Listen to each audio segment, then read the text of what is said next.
Ya, Assalamualaikum warahmatullahi wabarakatuh. Hari ini kita akan mewawancarai salah satu tokoh pelatih, yaitu dengan Bapak Stedi. Langsung saja untuk pertanyaan yang pertama. Untuk pertanyaan pertama ya Pak, jelaskan secara filosofis dilema sentral mengenai hubungan jiwa dan tubuh. Dilemanya sentral dan tubuh itu ya kita dalam melatih anggota, apalagi di tarung derajat ya. Saya sebagai pelatih tarung derajat banyak hal yang mungkin orang beranggapan terlalu keras dalam dibela diri tarung derajat ini atau biasa disebut dengan boxer ini. Kita harus bisa sifatnya memperdalaman filosofi di anak itu sendiri. Apalagi sekarang dalam sistem melatih ke anak usia dini itu harus betul-betul dengan hati berlatih dan bermain. Itu yang harus kita perdalam di situ. Karena melatih anak-anak dewasa itu beda sekali. Kita yang harus menjiwai dengan anak-anak lagi dengan usia-usia dini ini yang kita betul-betul menyatu dengan hati itu. Untuk selanjutnya, Pak, pertanyaan yang kedua, jelaskan mengapa Plato cenderung melihat tubuh sebagai penghalang atau penjara bagi jiwa dan bagaimana hal ini mempengaruhi proses pencarian pengetahuan. Kalau masalah tubuh tidak terpengaruh sebetulnya. Yang penting kita dalam melatih jiwa anak-anak itu sendiri, justru kalau di satu bela diri harus mempunyai tubuh yang ideal, yang bagus ya. Karena untuk performa di event kejuaraan itu kalau tubuhnya cengkring atau apa kan kurang, maka dengan harus dibentuk dengan kita berlatih game gitu kan, untuk metabolisme kekuatan lebih terjaga dan terpelihara. Pertanyaan yang ketiga Pak, jelaskan mengapa jiwa dan tubuh tidak dapat dipisahkan secara substansial dan apa implikasinya terhadap kematian. Kalau jiwa dan tubuh memang harus selalu menyatu, karena itu suatu tubuh dengan jiwa itu harus saling mengisi. Kalau misalkan tubuhnya kuat, jiwanya nggak kuat, ya nggak akan. Kita harus betul saling mengisi, saling memberikan motivasi dalam hal antara jiwa dan tubuh ini harus selalu menyatu.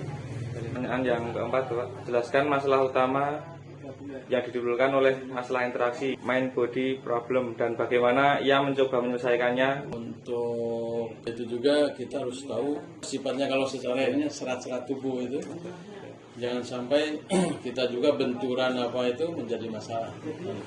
Kita juga harus mempunyai sebagai pelatih harus tahu untuk memperbaiki atau misalnya dengan benturan apa ya ini kepada terutama diri kita sendiri harus betul-betul menjaga, dan kita juga harus bisa mengobati atau misalkan dengan benturan, karena ya seorang bela diri pasti kena pukul, kena tendang.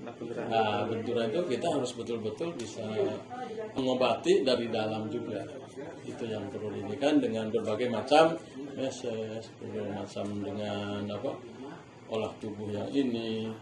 Jangan sampai cedera itu yang menimbulkan si anak itu sendiri tidak bisa melanjutkan misalkan dalam pertarungan atau dalam berlatih, yang perlu diperhatikan untuk dalam tubuh kita.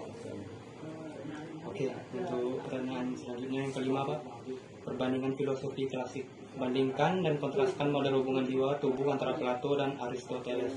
Manakah dari kedua pandangan tersebut yang menurut Bapak lebih koheren dalam menjelaskan pengalaman manusia sehari-hari? Kalau kita pengalamannya banyaknya di jalanan kan gitu. Banyak di jalanan. Kalau saya sendiri ya, saya sebagai pelatih pengalaman hidup untuk pengembangan suatu ilmu keilmuan bela diri.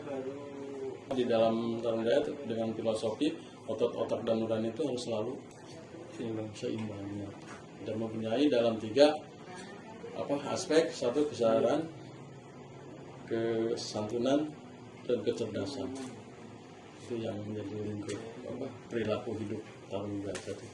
Lanjut Bapak, pertanyaan yang terakhir. Menurut Bapak, sejauh mana dualisme Kartesian masih relevan atau sebaliknya telah ditolak dalam pandangan filosofi dan saintifik modern tentang tubuh? Kalau pandangan tentang filosofi tubuh, dualisme memang harus selalu tertata, dan ini dalam khususnya dalam pelatihan ini tentang organ tubuh ya. Dan tentang dualisme dalam tubuh kita, ada yang kita bisa dibentuk dan ada yang tidak bisa dibentuk dalam hal untuk organ tubuh kita, itu yang perlu diingat.